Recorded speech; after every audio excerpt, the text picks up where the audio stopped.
صلی اللہ علیہ وآلہ وسلم کی بارگاہ اقدس میں بیٹھے ہوئے ہیں، صحابہ کرام رضوان اللہ علیہم اجمعین کا جمع غفیر ہے۔ میرے نبی صلی اللہ علیہ وآلہ وسلم نے ارشاد فرمایا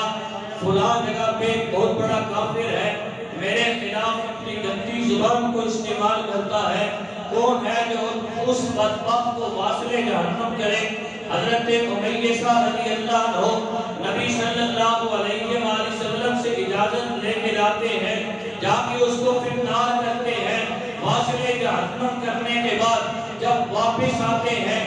عرض کرتے ہیں یا رسول اللہ صلی اللہ علیہ وآلہ وسلم اس کو واصل جہنم کر آیا ہوں۔ اپنے گھر کے اندر جاتے ہیں، گھر میں اور کوئی نہیں ہے، ایک آپ ہے، دوسرا بھائی ہے، نام ان کا مقیسہ ہے، بعد میں انہوں نے بھی کلمہ پڑھا، مسلمان ہوئے، اس وقت تک کبھی کلمہ نہیں پڑھا تھا، مسلمان نہیں ہوئے تھے۔ صحابہ کی اپنے نبی سے محبت دیکھیں، صحابہ کا اپنے نبی سے پیار دیکھیں۔ حضرت امیہ رضی اللہ عنہ اپنے کمرے کے اندر بیٹھے ہوئے ہیں، بھائی مخاطب ہوتا ہے، بھائی مخاطب ہو کے کہنے لگا اے امیہ صاحب تم اس کو جا کے قتل کر کے آگے ہو، اس نے فلاں وقت میں ہمارے اوپر یہ احسان کیا تھا، فلاں وقت میں اس نے ہمارے اوپر یہ احسان کیا تھا، فلاں وقت میں اس نے ہمارے ساتھ یہ بھلائی کی تھی، اور تم جا کے اس کو قتل کر کے آگے ہو۔ ہم ساری زندگی اس کے احسانات کو اگر یاد کرتے رہیں بھلا نہیں سکتے،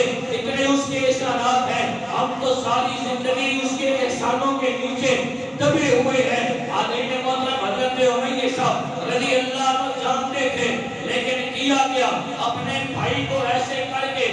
بازو سے پکڑا، بازو سے پکڑ کے جہاں باہر صحابہ بیٹھے ہوئے تھے ان صحابہ کے درمیان لے کے آتے ہیں، اور میرے نبی کے صحابہ کو مخاطب کر کے حضرت امیہ رضی اللہ عنہ نے ایک بات کہی، کہا میرے نبی کے صحابہ تم میں سے جو جانتا ہے وہ تو جانتا ہے، جو نہیں جانتا وہ بھی سن لے، یہ امیہ صاحب میرا سگا بھائی ہے، یہ امیہ صاحب میرا سگا بھائی ہے، جس باپ کا خون میری رگوں کے اندر ہے اسی باپ کا خون اس کی رگوں کے اندر ہے، جس ماں کا دودھ میں نے پیا ہے اسی ماں کا دودھ اس نے پیا ہے، یہ میرا سگا بھائی ہے، اور یہ مجھے کمرے کے اندر یہ بات کہہ رہا تھا کہ اس بدبخت نے ہمارے اوپر اتنے احسان کیے، ساری زندگی ہم اس کے احسانوں کو بھلا نہیں سکتے، میرے نبی کے خلاف اس نے گندی زبان استعمال کی، اور میرے نبی نے حکم دیا اس کو واصل جہنم کر کے آ گیا ہو۔ اے میرے نبی کے صحابہ گواہ ہو جاؤ، اگر میرے نبی مجھے حکم دے میں نے جھٹ دیر نہیں لگانی، اپنے بھائی کو بھی ایسے ہی فنار کر دینا ہے۔ اے نبی صلی اللہ علیہ وسلم کے صحابہ کی،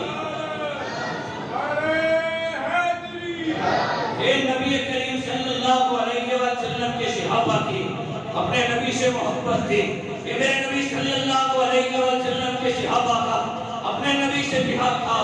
آج بھی ضرورت اس بات کی ہے کہ جہاں نبی صلی اللہ علیہ وسلم کی محبت کی بات آئے، ہم اپنی ماں کی بے عزتی برداشت نہیں کر سکتے، ہم اپنے باپ کی بے عزتی برداشت نہیں کر سکتے، ہم اپنے عزیز و اقارب کی بے عزتی برداشت نہیں کر سکتے، بہن اور بھائی کی بے عزتی برداشت نہیں کر سکتے، اور یہ ساری عزتیں یہ ساری محبتیں ایک طرف ہے۔ نبی کا کلمہ پڑھا ہے تو نبی صلی اللہ علیہ وسلم کے اس فرمان کو کبھی نہ بھولنا۔ میرے نبی صلی اللہ علیہ وسلم نے فرمایا لا یؤمن احدکم حتی اکون احب الیہ من والدہ وولدہ والناس اجمعین۔ لوگوں تم میں سے اس وقت تک کوئی شخص مکمل ایمان والا ہو ہی نہیں سکتا جب تک کہ اس کے دل میں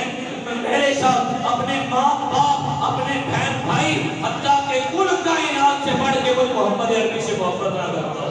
کوئی محمد عربی سے پیار نہ کرتا ہو، تو نہ لگائے نعرہ، اور نعروں کی گونج میں حضرت تشریف لاتے نعرہ تکبیر، نعرہ رسالت، نعرہ رسالت، دونوں ہاتھ بلند کر کے نعرہ رسالت، نعرہ رسالت، نعرہ تحقیق، نعرہ حیدری، لبیک لبیک لبیک یا رسول اللہ، لبیک لبیک لبیک یا رسول اللہ، تاجدار ختم نبوت،